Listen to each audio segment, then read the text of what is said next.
프란치스코 교황은 1월 1일 세계평화의 날 담화에서 세대 간 대화를 강조했죠. 대화 자체도 중요하지만 대화의 장이 매력적이어야 한다는 의견이 나왔습니다. 팍스크리스티 코리아가 주최한 세미나 내용 이힘 기자가 전해드립니다. 프란치스코 교황은 올해 세계평화의 날 담화에서 항구한 평화를 건설하기 위한 3가지 키워드로 세대 간 대화와 교육, 노동을 제시했습니다.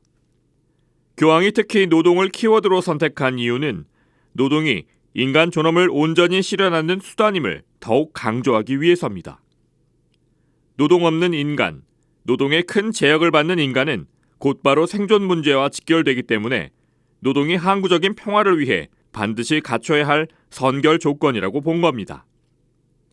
교황은 세대 간 대화는 공동계획을 실현하는 기초가 되고 교육은 자유와 책임, 발전의 한 요인으로 진단했습니다.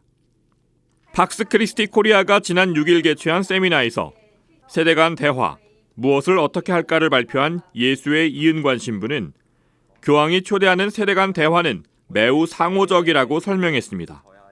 젊은이는 노인의 지혜와 경험이 필요하기 때문이라는 겁니다. 세월의 지혜로 충만한 노인 역시 젊은이의 지지, 애정, 그리고 창의성과 활력을 필요로 한다고 이 신부는 밝혔습니다.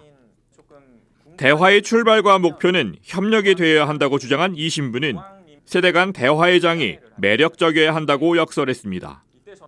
특히 어른 세대는 세월의 지혜를 전달하는 것도 중요하지만 어떻게 그 장을 만드는지가 훨씬 더 중요하다고 주장했습니다.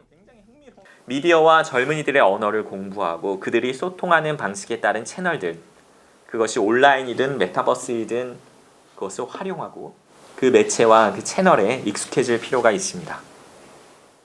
매력은 젊은이들의 눈과 귀의 감각적인 부분을 존중한다는 의미로 읽을 수도 있습니다. 이 신부는 또한 대화에 머물지 않고 함께 움직이고 일하는 것이 보다 실천적일 수 있다고 강조했습니다.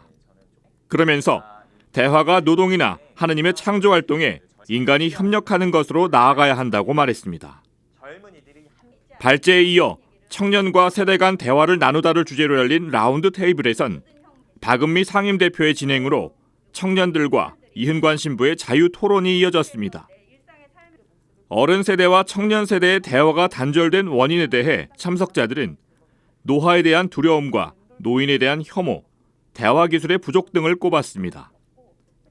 청년들이 장노년층에게 진정으로 듣고 싶은 말이 무엇인가라는 질문에 한 참석자는 청년들에겐 혼자만의 시간이 필요하다고 응답해 눈길을 끌기도 했습니다.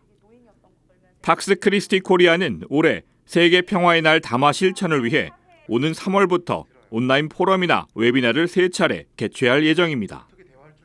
한국의 세대 담론과 세대 담론의 정치학을 비롯해 세대 갈등의 구조적 원인과 해법 등을 다룰 전망입니다.